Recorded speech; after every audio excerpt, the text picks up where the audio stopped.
Muy bien, pues muy buenas tardes a todos y a todas. Muchísimas gracias por acudir a esta convocatoria que hacemos desde la Fundación Pablo Iglesias. En primer lugar, quisiera pedir disculpas porque no hemos convocado un acto sobre Cataluña, ni sobre la independencia, ni sobre el secesionismo, ni sobre el separatismo.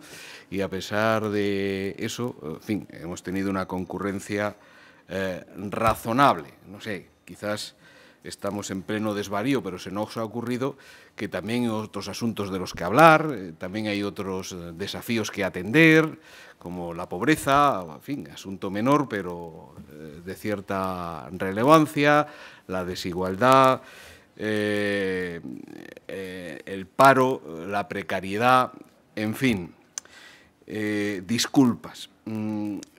Nueva sesión de nuestro ciclo Libros con Huella.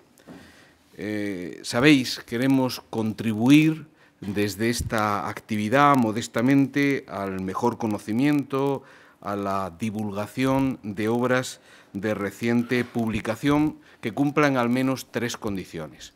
Primera, obras relativas al área social, a la economía, a la política, a la sociología, a la cultura. Segunda condición, una perspectiva progresista.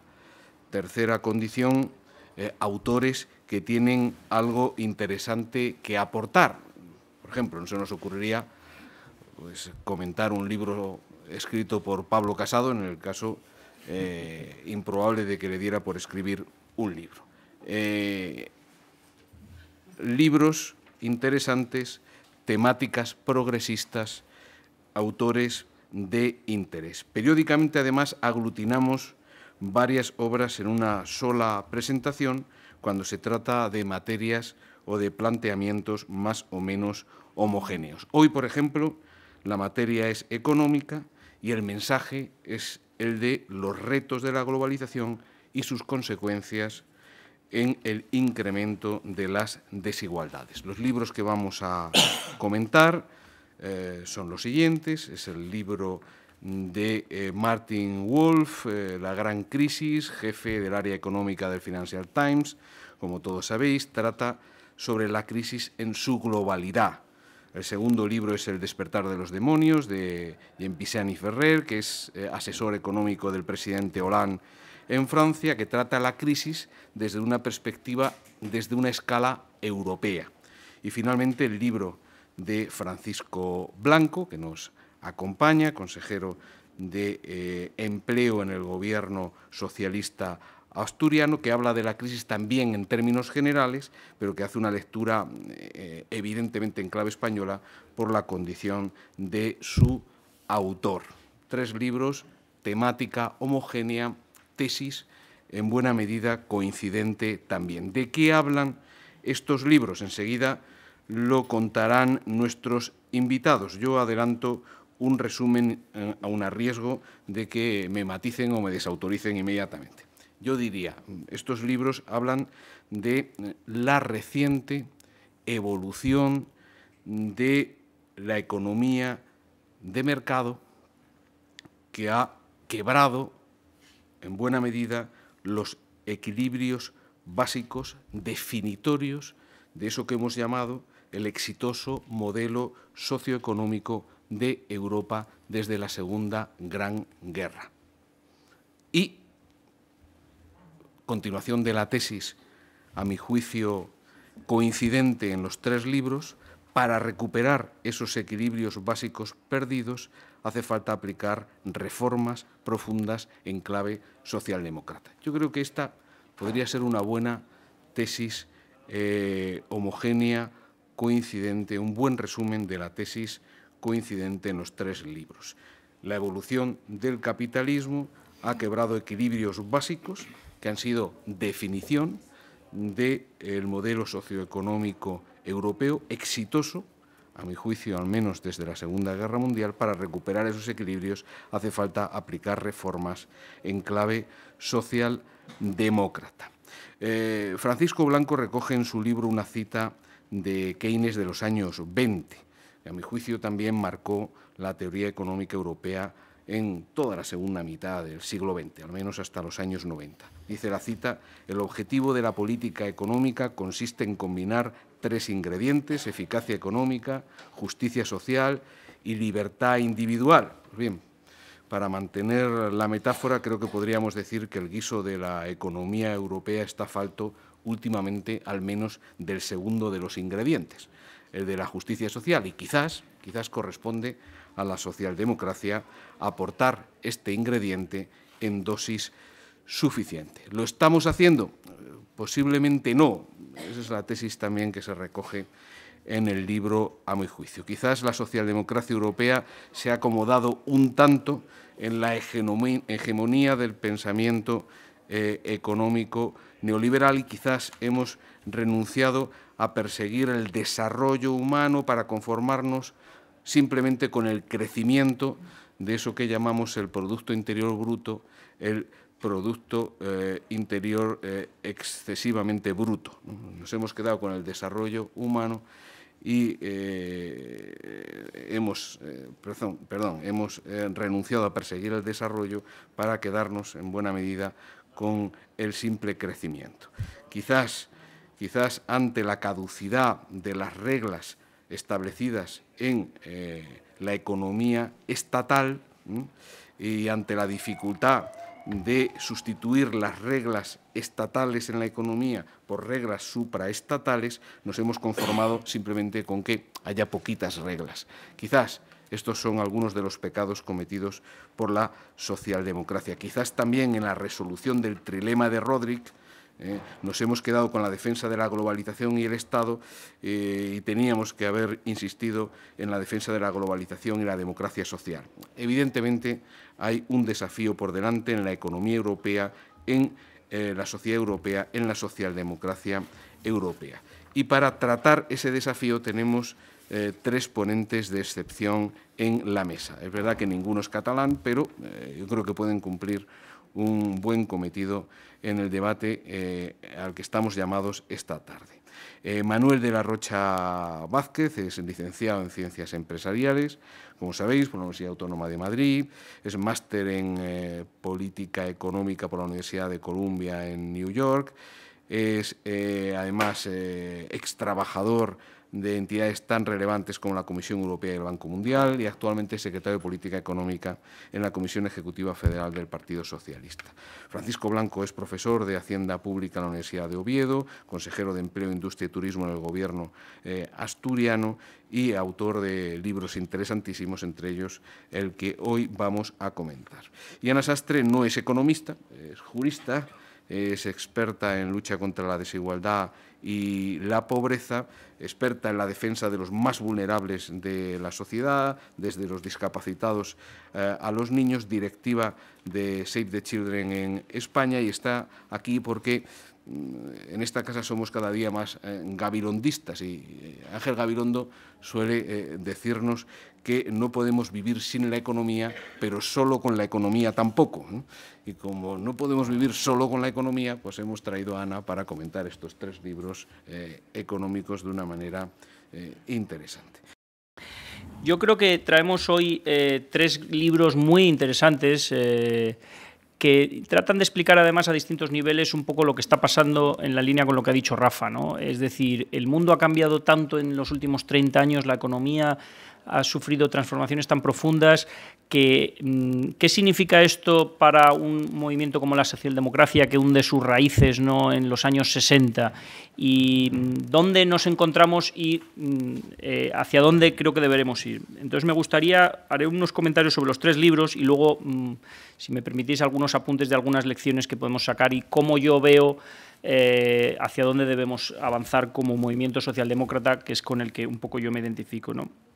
El primer libro, para empezar, es el de Martin Wolf, La Gran Crisis, ¿no? Es un libro, no sé si sabéis quién es Martin Wolf, este es el editorialista jefe del Financial Times, es un economista y periodista de enorme prestigio, que yo creo que hace posiblemente uno, no diría pero uno de los análisis más brillantes de la gran crisis que ha sufrido el mundo desde el año 2008, ¿no? La crisis financiera que se comenzó en Estados Unidos, Pero él va mucho más allá, ¿no? Él analiza no solamente cómo fue la crisis, cuáles han sido las consecuencias, sino va mucho más allá de las causas para tratar de entender mejor cuáles son las debilidades de este sistema financiero que tenemos.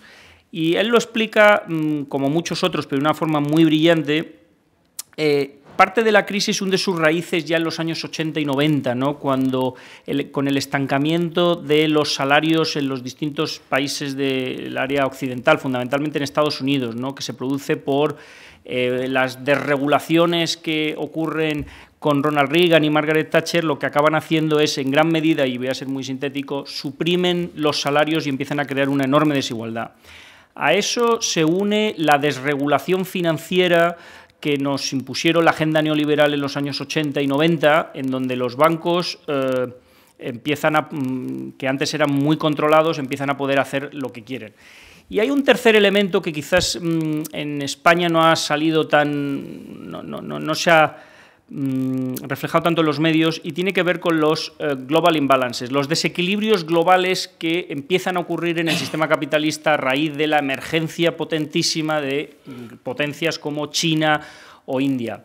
Estas grandes potencias, a partir de la crisis que tuvieron en los años 90, que fue la crisis del sudeste asiático en los 97 y 98, empezaron ante una crisis que les afectó mucho. Para protegerse ante futuras crisis empezaron a acumular reservas. Ellos se dieron cuenta de que la forma de protegerse ante una crisis financiera muy gorda era acumular muchísimas reservas. Estas reservas, donde a base de exportar, acumulaban muchísimos dólares que los acababan poniendo comprando bonos americanos, bonos alemanes. Entonces se produce una paradoja que es tremenda, ¿no? Que es los países en desarrollo, fundamentalmente el China, pero otros países asiáticos también, están financiando de una forma masiva y a unos tipos de interés bajísimos a los países más desarrollados, fundamentalmente Estados Unidos. Es decir, ya se da la vuelta a los flujos financieros que tradicionalmente iban de norte a sur, y es China la que empieza a financiar a Estados Unidos. Si unimos estas tres cuestiones que tienen que ver, por un lado, China financiando muy barato a Estados Unidos, flujos de capital masivos, liquidez abundante que tira los tipos de interés hacia abajo, unido a una liberalización bestial del sistema financiero donde los bancos podían hacer lo que querían, unido a los salarios y una desigualdad creciente entre los trabajadores, de forma que la única manera que tenían para no perder poder adquisitivo es ir adquiriendo cada vez más deuda. Entonces se van endeudando. Este cóctel en el que los bancos van financiando a personas que dando facilidades financieras e inventando nuevos productos, ¿no? Estas armas de destrucción masiva, fue un poco, y lo explica muy bien, yo os animo a los que tengáis curiosidad por saber lo que está pasando, va generando una hipertrofia del sistema financiero y una gran burbuja a base de endeudar cada vez más a las personas, financiados sobre todo con el dinero chino, que acabó estallando en el Lehman Brothers y la crisis que ha venido después. El libro de Martin Wolf lo explica muy bien, y después él explica cómo ha sido el traslado de esa crisis a Europa, ¿no? En donde las políticas de austeridad, bueno, volveré después, porque luego vamos a hablar más del tema del euro. Al final, Martin Wolf, que es una persona del Financial Times, que no es de nuestra familia socialdemócrata, la parte final del libro, que es un libro denso y complejo, él hace toda una reflexión sobre la fragilidad del sistema financiero global, de este casino de capitalismo en el que estamos. Y para una persona que escribe diariamente en el Financial Times, que es como la Biblia de los liberales, llega a conclusiones realmente sorprendentes. En primer lugar, se da cuenta de que el sistema financiero necesita regularse de una manera muchísimo más brutal de la que está regulado hoy en día. Es más, como sabéis, o probablemente adivináis, en los últimos años ha vuelto una gran regulación del sistema financiero, se les están exigiendo muchísimo más capital propio. Sin embargo, él dice que esto es ni de lejos suficiente, que si no regulamos de una manera muchísimo más estricta el sistema financiero, y no solo el sistema financiero formal, los bancos, sino lo que se llama el sistema financiero en la sombra, que son todos estos hedge funds, fondos de inversión, pseudobancos y tal, que pululan incluido en los paraísos fiscales y que al final son los que los bancos, cuando tienen una regulación muy estricta, derivan sus actividades a todo este conglomerado de sistema financiero en la sombra y que no está siendo regulado, lo que estamos es abocados a otra crisis. Pero él dice más, es que él llega a decir que cree, después de analizar el sistema financiero, que habría que quitarles a los bancos la capacidad de crear dinero, que sabéis que crean dinero con la intermediación entre depósitos y créditos y que eso debería ser de los bancos centrales, porque está enormemente preocupado sobre cómo el sistema financiero global actual, muy desequilibrado, con una potencia dominante y hegemónica que es Estados Unidos, que tiene la moneda de reserva única y que le permite poder tener déficit públicos y por cuenta corriente ilimitados, y él propone soluciones muy drásticas, incluido el quitarle el monopolio de la moneda de reserva a Estados Unidos, una nueva gobernanza global en el sistema financiero muchísimo más estricta para que pueda poner coto a el monopolio de casino del sistema financiero, el acabar con los paraísos fiscales, etcétera, etcétera. En definitiva, una agenda muy cercana a la nuestra, viniendo de una persona prestigiosa, pero de posiciones muy liberales, ¿no? Lo cual es un interesante recorrido el que uno lleva viendo este libro. El segundo libro es el de la... ¿Cuál es el título? El despertar de los demonios, de Jean Pisani-Ferry. No lo he traído solo los otros dos. Jean Pisani-Ferry es ahora mismo asesor del gobierno francés, de Hollande, en temas de estrategia económica. Él fue director de uno de los think tanks más prestigiosos de Europa, que es el think tank Bruegel, que está basado en Bruselas y está especializado en políticas europeas.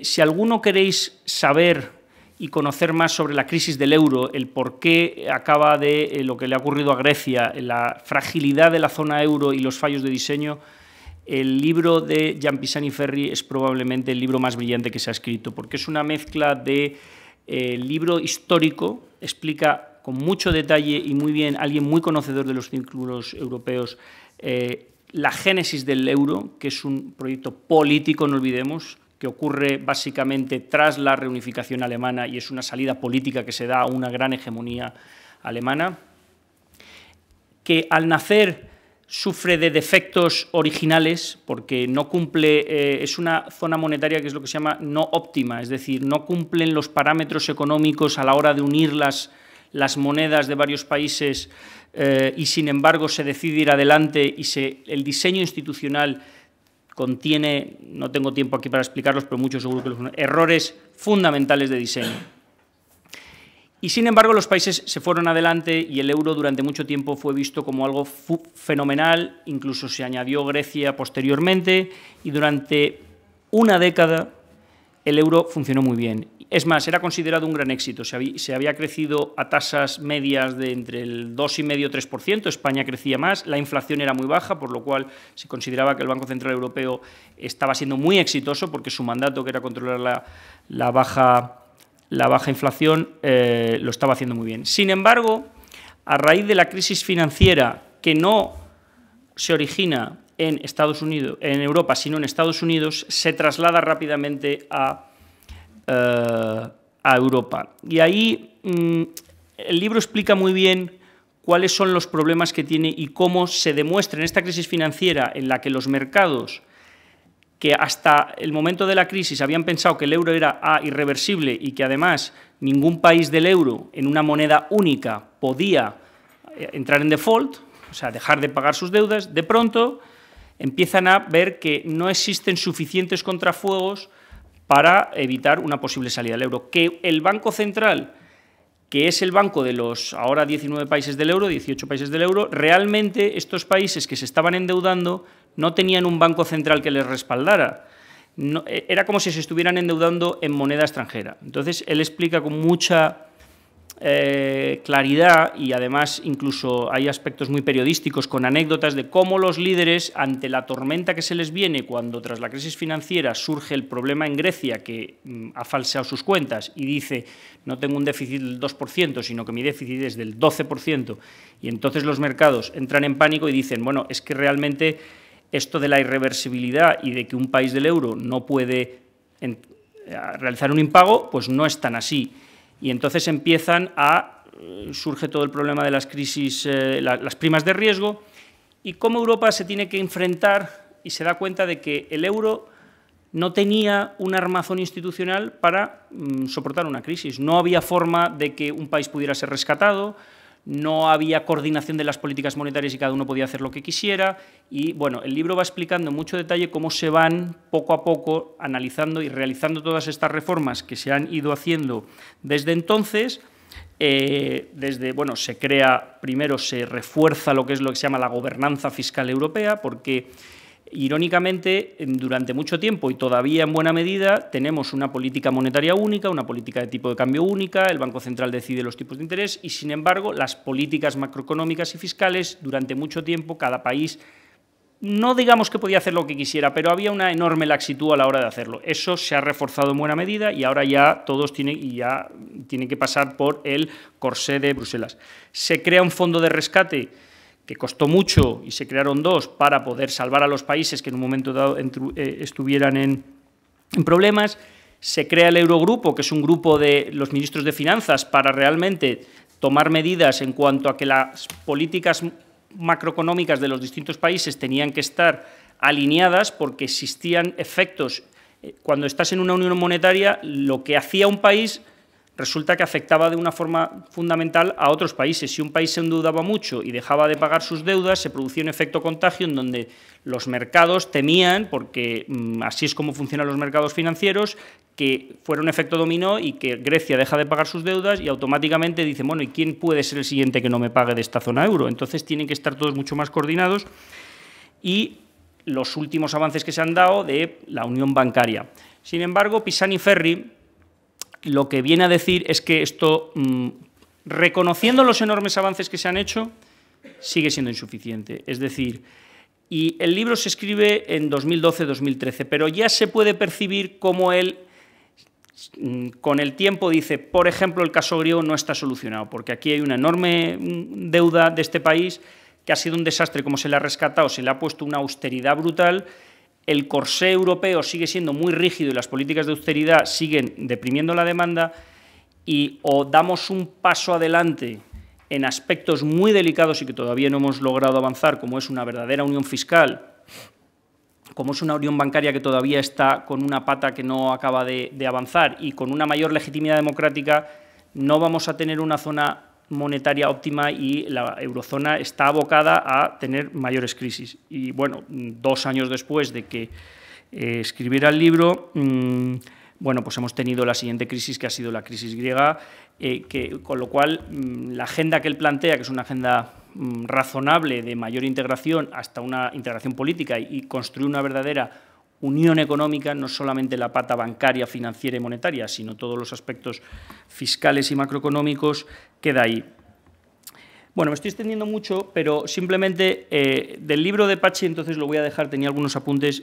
Quiero, aunque luego podemos entrar en el coloquio, hacer 2 o 3 reflexiones de qué saca uno cuando lee este libro y otros, ¿no? Y cuáles las consecuencias, en mi opinión, para el movimiento socialdemócrata a la hora de afrontar esta globalización. Como sabéis, el mundo ha cambiado mucho y, de hecho, estaba leyendo unos textos sobre cómo se veía la globalización desde la socialdemocracia en los años 90, donde se veía que era todo optimismo, que era todo oportunidades, habría algunos ajustes. Y 30 años después, ¿qué nos encontramos? Bueno, que la aceleración de los cambios ha sido muchísimo más rápida de lo que muchos pensábamos. La integración de los mercados financieros y la transferencia de tecnología ha sido mucho más importante, y el surgimiento de las potencias y el desplazamiento del peso económico hacia el este ha ocurrido a unos ritmos más acelerados, con incluso algunos desajustes en los flujos de capitales. La realidad es que la socialdemocracia hoy, como movimiento, se basa mucho en la acción del Estado, y hoy en día los Estados tienen poca capacidad de acción, y más en una unión monetaria donde hemos perdido muchos instrumentos monetarios. Por tanto, volviendo al dilema de Rodrik, ¿cuál es, manteniendo los valores, en mi opinión, la solidaridad, la lucha por la igualdad, la cohesión social, cómo logramos mantener los estándares sociales y de bienestar que desde la socialdemocracia queremos Mi opinión, hay pocas salidas. En un mundo globalizado en el que hay que competir con potencias como China, como India, como Brasil, con economías abiertas donde el Estado, la capacidad que tiene para impulsar políticas de demanda que se hacían hace 30 años es muy limitado, en primer lugar, hay que darle un impulso muy potente a la Unión Europea y a la integración europea. Y debe ser la socialdemocracia la que lo haga porque es la que tiene que tener más interés. Europa se está quedando muy anquilosada en relación al crecimiento económico con otros lugares del mundo. Hay quien habla de la gran transformación del mundo y donde Europa no está siendo capaz de reaccionar. Fijaros, el año pasado es el primer año en donde los países emergentes, es decir, los países no desarrollados, han superado a los países desarrollados en cuanto al PIB. Europa tiene un problema demográfico enorme y tiene un problema de dinamismo económico muy importante también. Si no reaccionamos, las potencias chinas nos comerán. ¿Esto qué significa? Yo creo que en Europa se ha perdido mucho tiempo estos años discutiendo si había que hacer políticas de oferta o de demanda. Es evidente que la austeridad fue tremendamente dañina y ya creo que ni los neoliberales la defienden. Pero seguimos en este debate de impulsos económicos con inversión o políticas de reforma. En mi opinión, este debate en buena medida estéril lo solucionó Draghi el año pasado en una convención de bancos centrales. Digo, hay que hacer los dos. Por un lado, necesitamos políticas de estímulo y ya no se puede hacer a nivel de los países. Y ahí está el plan Juncker que salió gracias a los socialdemócratas, pero luego necesitamos reformas. No reformas para recortar los derechos sociales y dejar el estado del bienestar menguante como quiere hacer la derecha. No, pero necesitamos reformas porque tenemos que competir ahí fuera. Y si queremos mantener nuestros estándares, y esto significa, en primer lugar, para acabar con la desigualdad, educación, y esto es una agenda de largo plazo. ¿Qué ocurre con la globalización, donde ya no se compiten en mercados nacionales? Que la prima, es decir, uno que es educado, tú estás compitiendo con todo el mundo, entonces tus productos, los chinos te pueden traer los productos aquí muy rápidamente y esto genera un efecto que es la desigualdad de salarios. Es inevitable que haya más desigualdad entre los trabajadores más cualificados y los menos cualificados en los países en desarrollo. La forma de combatir eso es a través de la educación, el capital humano y el reciclaje y la educación continua. No podemos competir a base de bajos salarios, eso es evidente, es muy injusto y nunca vamos a poder superar a los chinos o a los indios. Y ahí es donde nosotros tenemos que competir a base de mejorar la productividad. No me da tiempo aquí a decir todas las cosas, pero y eso implica que todo un país tiene que estar en la innovación, en el valor añadido, porque si no, no vamos a poder mantener los estándares. ¿Cuál es el papel del Estado? Y ya voy terminando. Si hace 30, 40 años el papel del Estado pues, tenía distintas industrias, hoy en día el papel del Estado tiene que ser el catalizador de la innovación, el catalizador de la investigación, de la ciencia. Nosotros lo llevamos diciendo y hay mucho que se puede hacer. Los países más avanzados, el papel del Estado está en apoyar esto para mejorar la productividad. Necesitamos definitivamente una mejor regulación de los mercados financieros, eso ya ha quedado claro, para controlar este capitalismo de casino. Y por último, yo apuntaría la idea de la sostenibilidad medioambiental. Es imposible continuar con el deterioro medioambiental y el cambio climático. Es la socialdemocracia la que lo tiene que enfrentar porque no creo que los liberales o los conservadores lo vayan a hacer. Y ahí hay que ir a una transición energética, hay que apostar evidentemente por las energías renovables y todo lo que es el papel de la economía verde. Y ahí el Estado no lo puede dejar al albur del mercado. En definitiva, yo creo que la socialdemocracia tiene que entender que los valores no han cambiado, pero las reglas del juego sí. Hemos estado demasiado a la defensiva con los neoliberales y con esta gran desregulación que muchos socialdemócratas aceptaron demasiado alegremente, la liberalización de los mercados financieros, la desregulación de muchos sectores porque pensaban que mejoraba la eficiencia y se ha visto que eso tiene enormes riesgos.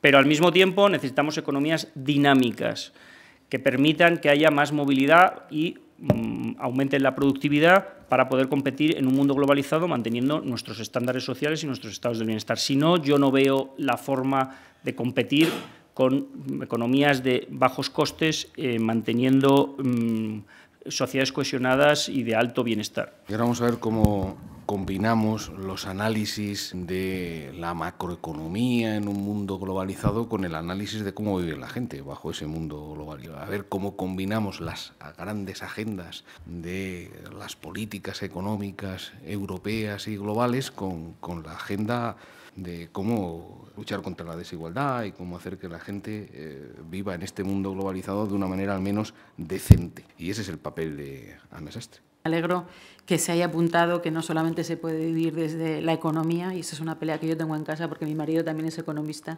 y además de Escuela de Chicago, con lo cual siempre tenemos esa tensión de... Efectivamente, la sufro y la tengo en casa.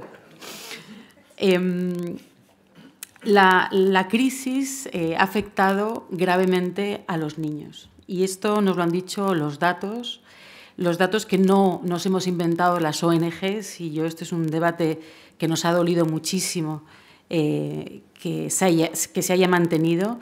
Nosotros hemos simplemente sido testigos silenciosos de quien nos necesitaba y durante estos últimos años ha habido, desgraciadamente, muchos niños que han necesitado que nosotros les ayudásemos a superar esa situación. Los datos se crean en el seno, los indicadores que nos han mostrado esta realidad que dimensiona la pobreza infantil en 1 de cada 3 niños en España. Y rápidamente me voy a pasar a la palabra desigualdad, porque no sé si ha sido un error de las ONGs utilizar el término pobreza y exclusión social, que es el término que se ha utilizado a nivel Europa, porque cuando hablamos de pobreza la gente visibiliza la pobreza extrema y eso ha servido, esa imagen ha servido para negar la situación que muchos de los niños están viviendo aquí en términos de desigualdad de acceso a servicios básicos que les permiten pues no ser adultos pobres y no estar afectados por esa situación de crisis. Esos indicadores han sido creados, como digo, por Europa, porque Europa apostó por un crecimiento que decía un crecimiento inteligente, sostenible e integrador. Y para eso se fijó unos objetivos, entre ellos ayudar a quienes no estaban participando en igualdad de condiciones de esos beneficios, de ese crecimiento económico que se empujaban. ¿Y qué significa esa desigualdad para los niños? Que es lo que nosotros vemos todos los días. El periodo de la infancia es un periodo, no solamente son los adultos del futuro quienes van a desarrollar la sociedad del futuro y, por tanto, quienes van a contribuir a que no se tenga un problema demográfico, sino que también son seres humanos plenos, con unos derechos propios de esa etapa educativa, de ese periodo de edad, y que esos derechos, algunos exclusivos de ese periodo de edad, como es el derecho del ocio, reconocido por la Convención de Derechos del Niño, como es el derecho a una educación obligatoria, esos derechos se han puesto y están en peligro con la situación de desigualdad que se ha generado a consecuencia de la crisis. Y además, esa situación que viven actualmente tiene consecuencias irreparables en su desarrollo, en su proyección como adultos en el futuro, y eso está poniendo en riesgo la sociedad de la que formamos parte, es decir, pone en riesgo el futuro de esta sociedad. Eso nosotros lo vemos todos los días. Save the Children trabaja con más de 7.000 de estos niños diariamente y vemos las carencias en el acceso a alimentos, vemos las carencias en el acceso a algunos servicios sanitarios, a tratamientos dentales, a algunos tratamientos médicos más complejos que no cubre la Seguridad Social, algunas vacunas, al acceso a la educación también, algo importante que se ha mencionado como una de las herramientas clave para salir de la crisis. Cuando se vive la situación de crisis con angustia y con ansiedad, como le pasa a muchos de los niños que tienen nuestros programas, se condiciona mucho su desarrollo futuro. Y yo creo que, ¿por qué estamos en esta situación? ¿Cómo nosotros hemos detectado o cómo hemos analizado o evaluado lo que nos ha llevado a esta situación? Porque La crisis ha impactado en todos los países en Europa, pero sin embargo España es uno de los países que tiene mayores tasas de pobreza infantil. Yo creo que principalmente ha sido debido a un sistema de protección social paliativo, que no preventivo, de esas situaciones de necesidad que ahora mismo se han creado. La crisis claramente ha reducido el empleo en las familias y los niños en España son un problema de los padres. Es decir, no se han creado políticas específicas para ellos, sino que se ha entendido que es la familia quien tiene que facilitar ese bienestar o ese ámbito de protección.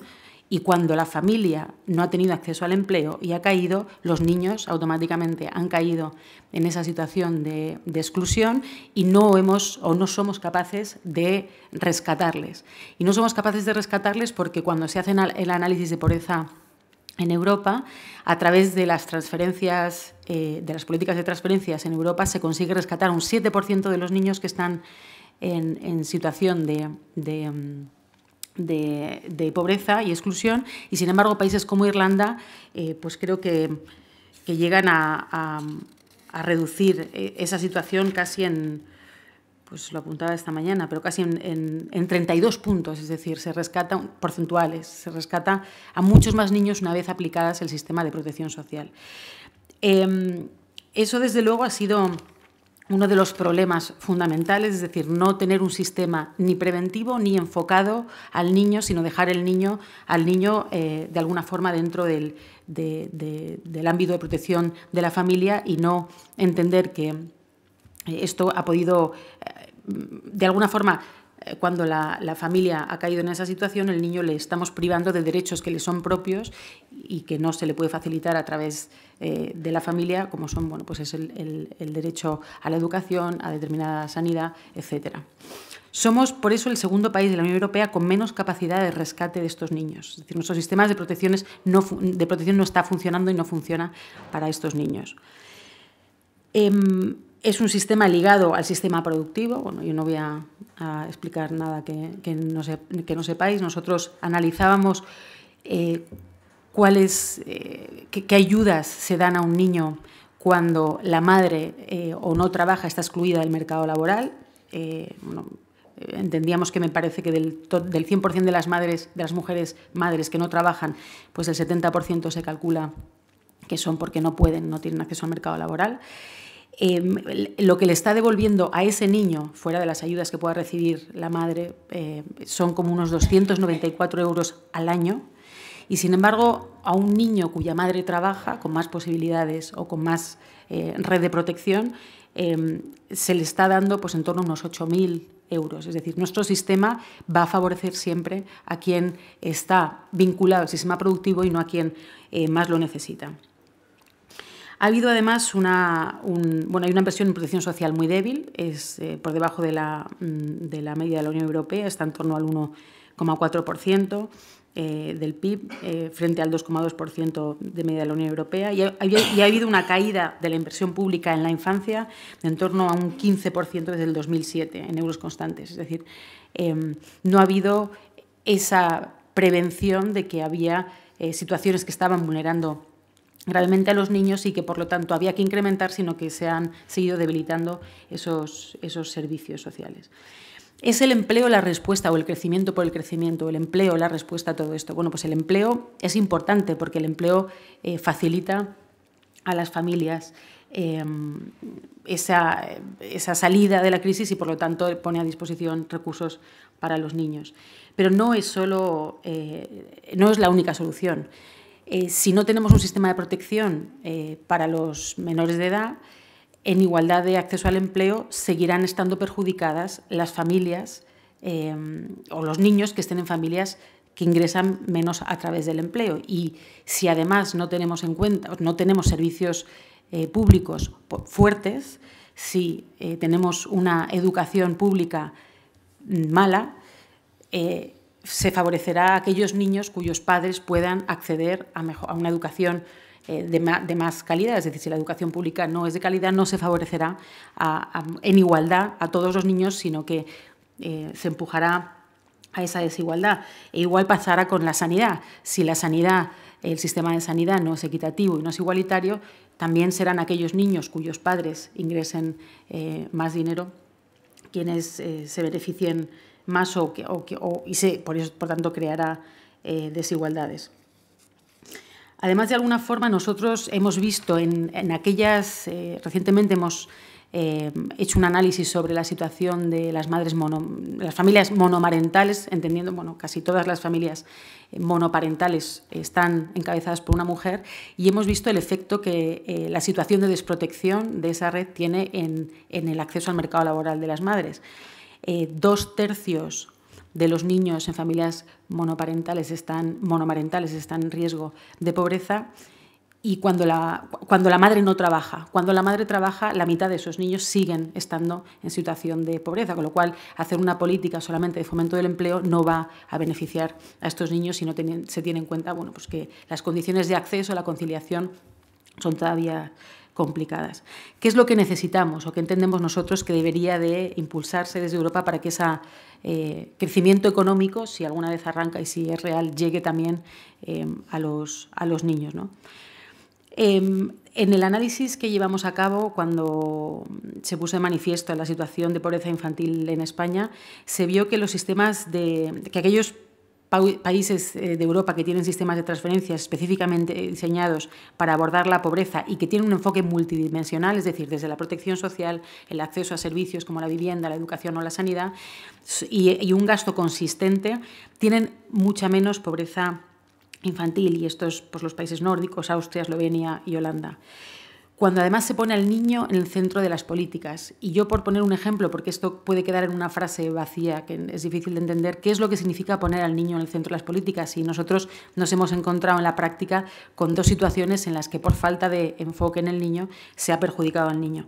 En este país, cuando un padre comete un delito contra la seguridad social por no pagar las cuotas de seguridad social de los trabajadores. Esto nos ha pasado con una familia de uno de nuestros programas. El padre tenía una empresa, cayó en crisis, no podía pagar las cuotas. Yo no voy a entrar a valorar la situación, pero uno de los perjuicios más graves que tuvo esa familia es que el niño no podía acceder a una beca pública. Es decir, estaba castigando al niño por un delito que había cometido el padre. Eso es no enfocar, no tener en cuenta lo que esa regla general puede afectar o cómo puede afectar a los niños. O, por ejemplo, el sistema de concesión de ayudas para la escolarización escuela infantil de 0 a 3, que en muchas situaciones da más puntos o favorece la concesión de las ayudas cuando la madre trabaja,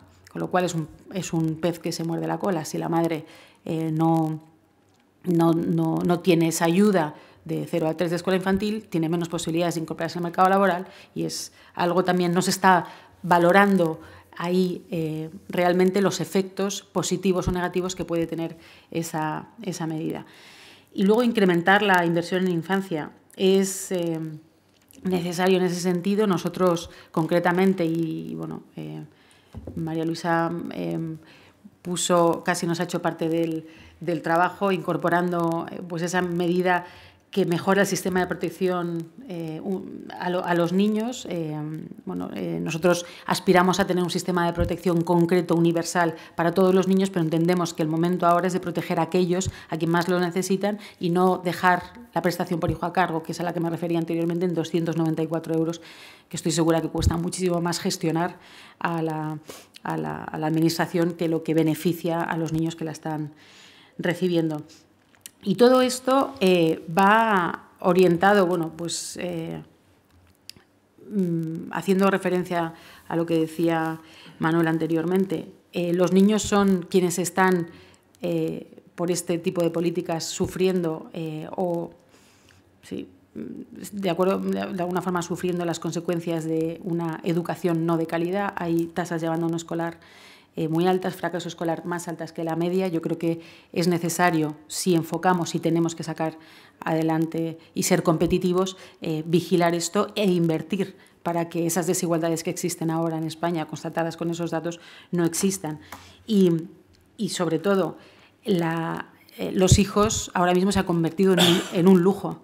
Es decir, solo las familias que tienen dinero y que tienen determinado estatus pueden mantener a los hijos, con lo cual, si no somos capaces de atender las necesidades y proteger adecuadamente a esos niños, independientemente de la familia, seguiremos manteniendo o alimentando un problema demográfico como el que tenemos, ¿no? Y nada más. Gracias. Bueno, de lo macro a lo micro, de la agenda económica a la agenda social, y ahora la síntesis es la economía socialdemócrata, ¿no?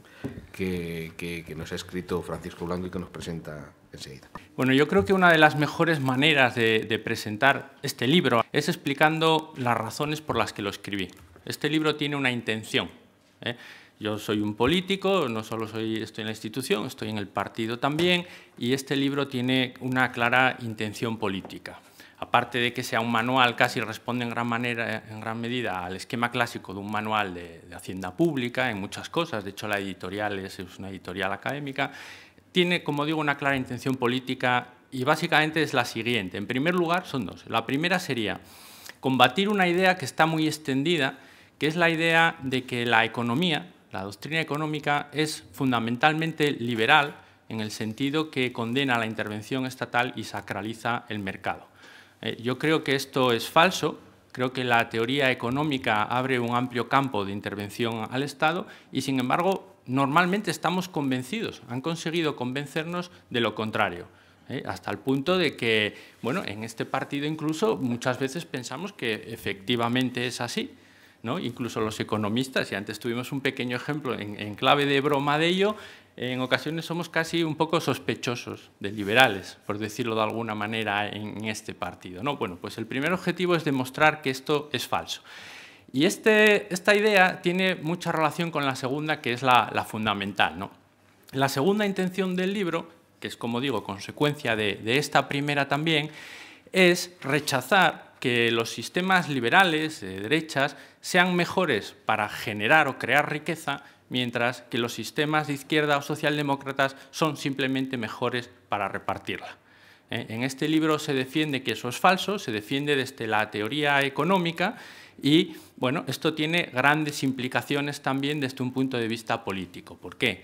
Bueno, porque si realmente nos acabamos creyendo eso, estamos dando la hegemonía ideológica en el terreno económico a la derecha, mientras que nosotros nos conformaríamos con la hegemonía, si queréis decirlo así, en el terreno social. Dicho de otra manera, nos quedaría ya, si lo queréis llevar a un argumento electoral, nos quedaría como único argumento de la socialdemocracia la solidaridad, por decirlo de alguna manera, mientras que el propio interés, pongo entre comillas si queréis el egoísmo, sería patrimonio o argumento de la derecha. Consecuencia política, la clientela disminuye, por decirlo de alguna manera. Nuestra clientela, por decirlo de alguna manera, el espectro al que nos dirigíamos socialmente, serían aquellos colectivos más desfavorecidos y que precisan, por lo tanto, más perentoriamente la ayuda del Estado, mientras que esa idea nos separaría mucho de las clases medias urbanas, pequeños profesionales, que son gente de buena voluntad, pero que aspira a progresar y que de alguna manera piensan que, bueno, que a ellos egoístamente podía irles mejor con la derecha y que en función de su solidaridad nos dan el voto, pero si la cosa está un poco mal, prefieren dárselo a la derecha porque la hegemonía ideológica en el terreno económico es de la derecha. No sé si me logro explicar. Esto tiene trascendencia total en el terreno económico, está basado sobre, en mi opinión, un gran error, una gran mentira, una gran operación de comunicación que es falsa y el objetivo de este libro era desmontarlo, por decirlo de alguna manera. ¿Cómo lo hago? Pues lo hago basándome en la teoría económica. Lógicamente yo no puedo intentar desmontar esto desde argumentos políticos o morales, porque son discutibles, porque estará en la creencia de cada uno. Volvería al terreno de la solidaridad. Tengo que hacerlo con las propias armas de la economía. Si digo que la teoría económica es así, pues vamos a ver por qué la teoría económica es así, por decirlo de alguna manera, ¿no? Entonces, en el libro, basándonos en el esquema clásico de razonamiento de la teoría económica, partiendo del Estado mínimo liberal, del modelo de Estado mínimo de Adam Smith, en el que el Estado simplemente se dedicaba a mantener el orden, el cumplimiento de los contratos y todo esto, y viendo cuáles son sus imperfecciones, cuáles son sus carencias, justificando la intervención del Estado, que es lo que hace la teoría económica, aunque muchas veces no lo sepamos, llegamos a un modelo, digamos, de economía de un corte más socialdemócrata. en el que la socialdemocracia y la intervención del Estado se defenderían no solo por razones ideológicas o razones de solidaridad, sino por razones de eficiencia económica, como forma de conseguir una economía más eficiente, más capaz de defender la igualdad de oportunidades. Incluso en el libro se demuestra cómo los sistemas de bienestar, el sistema de pensiones, o los sistemas de desempleo, o incluso la sanidad pública, se pueden defender con argumentos económicos, porque son más eficientes. No es que sean más justos, que eso ya lo sabíamos, es que son también más eficientes. Conclusión de esta primera parte. Existe un modelo, al menos, un modelo, puede haber otros modelos, pero existe al menos un modelo de teoría económica o de socialdemocracia que estaría avalado por la ciencia económica. Si me permitís parafrasear una idea antigua de Marx, tenemos un nuevo socialismo científico, por decirlo de alguna manera, pero que no nace del materialismo dialéctico, nace de la propia teoría económica liberal que tiene su origen en Adam Smith. Esto no me lo he inventado yo. Sería la hostia si lo hubiese inventado yo, con perdón de la expresión, ¿no? Por decirlo. Esto ya ha habido autores que han ido evolucionando en esta idea, que está ahí, está en los libros y está en los manuales. Lógicamente, las implicaciones de esto son importantes, sobre todo para nosotros mismos, ¿no? Para saber lo que tenemos entre manos, para saber realmente en qué consiste nuestro proyecto y para saber defenderlo adecuadamente, porque muchas veces se nos olvida, se nos olvidan muchas veces las propias bondades de nuestro proyecto y de lo que nosotros defendemos. Y cuando algo se te olvida, corres el riesgo de traicionarlo, como muchas veces también en ocasiones, por desconocimiento seguramente, más que por otra cosa, nos ocurre, ¿no? Esa sería la primera parte del libro, la que puede parecer, aunque yo he intentado hacerlo de un tono divulgativo, puede parecer un poco más rollo, porque no deja de ser la teoría económica, un poco explicada y con mucha cita y demás, y que ocupa el 80% del libro. Pero claro, era inevitable entrar en otra cuestión que me parece también fundamental y que bueno, el propio Borrell, que es el prologuista del libro, pues me comentó en algún momento también, ¿no? Perdonad. Y que suele aparecer o aparecería en cualquier, digamos, charla con un auditorio menos socialdemócrata. ¿Qué es la respuesta a la siguiente pregunta? Oye, pero si eso que estás diciendo, si ese modelo es tan bueno, si eso que tú dices, oye, es que no solo es más solidario, es que es más eficiente, es que, bueno, no tiene parangón, por decirlo de alguna manera, con el modelo liberal, ¿por qué no lo aplicáis? Y claro, la pregunta no está mal hecha del todo, ¿no?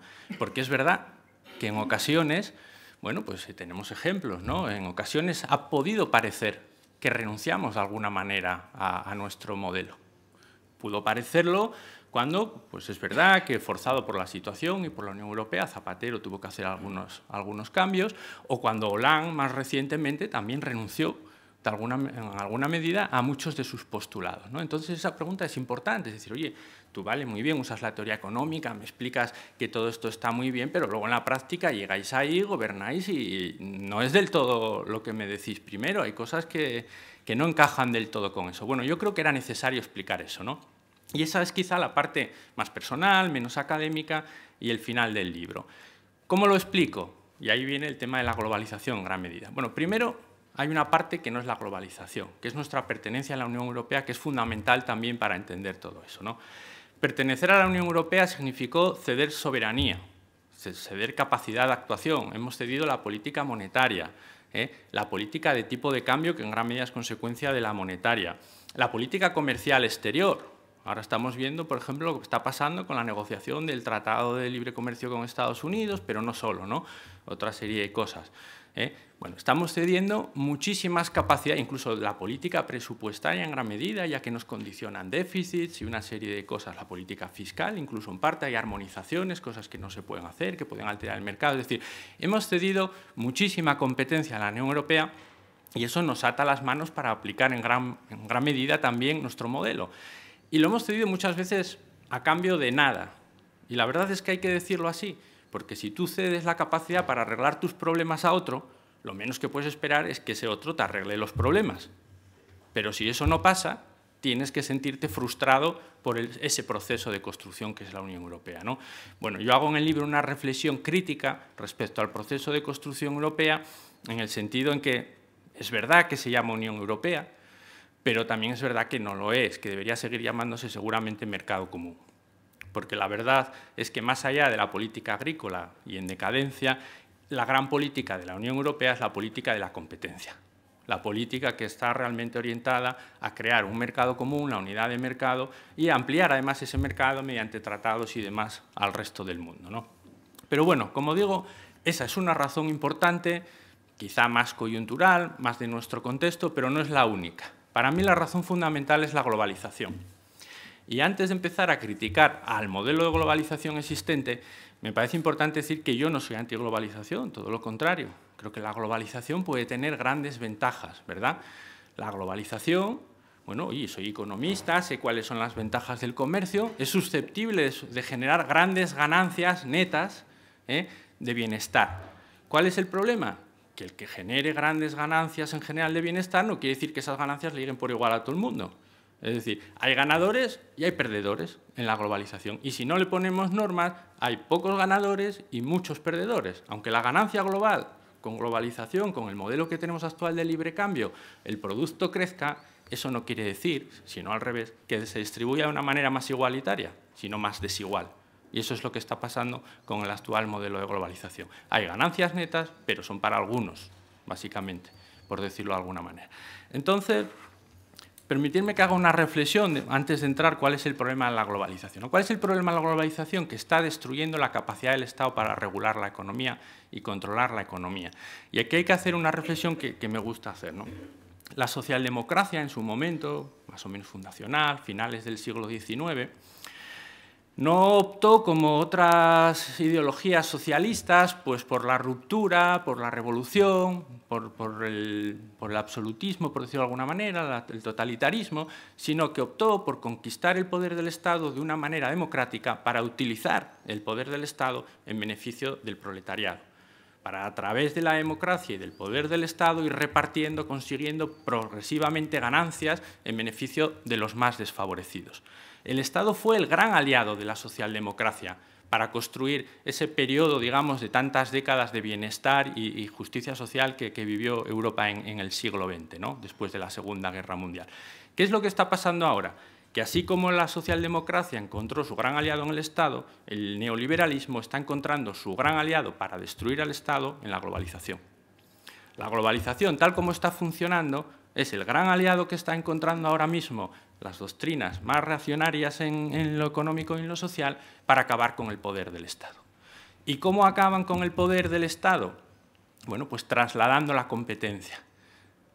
Cuando la globalización consistía simplemente en que los mejores productos, las mejores ideas se abrían paso por el mundo y se vendía aquello que estaba mejor hecho, más original, con mejor tecnología, mayor calidad, eso no era ningún problema. ¿Cuál es el problema? Que ahora ya no son esas las pautas de la competencia. Ahora las pautas de la competencia, de la competitividad de muchas empresas, lo que marca sus decisiones de localización es la posibilidad de disponer de una legislación laboral más inexistente, es decir, de una mano de obra más barata pues porque tiene menores derechos, de una regulación medioambiental más laxa, de unos impuestos más bajos. Es decir, la globalización ha logrado trasladar la competencia del ámbito puramente empresarial al de los Estados. Ha conseguido que los Estados compitan entre sí en a ver quién ofrece las mejores condiciones a las multinacionales y al capitalismo. ¿Y cómo compiten? Cargándose la socialdemocracia, cargándose lo que hemos construido durante todo este tiempo, reduciendo los impuestos, dando facilidades medioambientales, reduciendo las restricciones medioambientales o no aplicándolas, como muchos países que se llegan a acuerdos internacionales que deciden no aplicar en cuestiones medioambientales, reduciendo los derechos laborales, es lo que ha hecho Aznar, ¿no? Perdón, Aznar, Rajoy, es parecido, ¿no? Es lo que ha hecho Rajoy. Oye, queremos ser más competitivos, que no se marchen las empresas, que inviertan aquí, vamos a hacer una reforma laboral, vamos a abaratar esto y ya vendrán. ¿No? Es lo que hacen otros países. Oye, queremos producir acero, no te sumes a lo de Kioto, no te sumes a nada de esto, ¿no? Esa es la cuestión. Oye, ¿quieres atraer capitales? Baja los impuestos. Por lo tanto, la globalización este modelo de globalización sin normas está destruyendo la capacidad del Estado para regular la economía. Si no podemos hacer regulación que proteja a los trabajadores, que proteja al medio ambiente, si no podemos recaudar impuestos porque nos resulta sumamente difícil gravar un capital que es móvil y que encuentra en todo el mundo paraísos fiscales, que son como antiguas islas del tesoro, ¿no? Para piratas, los paraísos, además están normalmente en enclaves similares. ¿eh? Sí, sí. Y no solo, porque luego están los interiores, pero bueno, eso ya aparte. Si no podemos hacer nada de eso, ¿cómo vamos a proteger a los trabajadores? ¿Cómo va el Estado a proteger al medio ambiente? ¿Cómo vamos a recaudar los impuestos que necesitamos para mantener el estado del bienestar? No podemos. Por lo tanto, realmente, ¿qué es lo que nos está evitando aplicar nuestro modelo? La globalización así entendida. ¿Eso qué quiere decir? Quiere decir que sí que hay que cambiar las reglas del juego. Antes decía Manolo que las reglas del juego han cambiado y hay que adaptarse. Y yo digo, es verdad. Las reglas del juego han cambiado y a corto plazo hay que adaptarse, porque a corto plazo son las que son. Pero a medio y largo plazo lo que tenemos que pensar es que estas reglas de juego no nos valen. Y esa es la gran ambición de la socialdemocracia. Y eso es lo que va a definir que logremos sobrevivir o no. Porque con estas reglas de juego cada vez vamos a ir a menos. Y esa adaptación va a ser cada vez más en la línea de la tercera vía inglesa, más en la vía de ir descafeinando progresivamente nuestro mensaje, que al final no lo conoce, frase famosa aquí, ni la madre que lo parió, ¿no? Y es verdad, y es lo que nos está pasando. Resultado, la gente no sabe qué somos. La gente ya no entiende nuestro mensaje. Entonces, hay que ser realista. Yo no quiero hacer un discurso falso, utópico, diciendo que ahora mismo las cosas pueden ser de otra manera. Eso no es la socialdemocracia. La socialdemocracia nunca ha ignorado la realidad. ¿De acuerdo? Hay que hacer el discurso para ahora que se adapta a las reglas que hay ahora. Pero no podemos perder en mente que estas reglas no nos valen porque son la destrucción de nuestro modelo. Y una última, no sé cómo vamos de tiempo, una última reflexión. El Tratado de Libre Comercio que se está negociando en Europa. Bueno, con Estados Unidos. Con Estados Unidos, sí. No sé exactamente ahora mismo las siglas, sabía, pero sí. Sí, y alguno más que hay con Canadá y otra serie de cosas. Bien.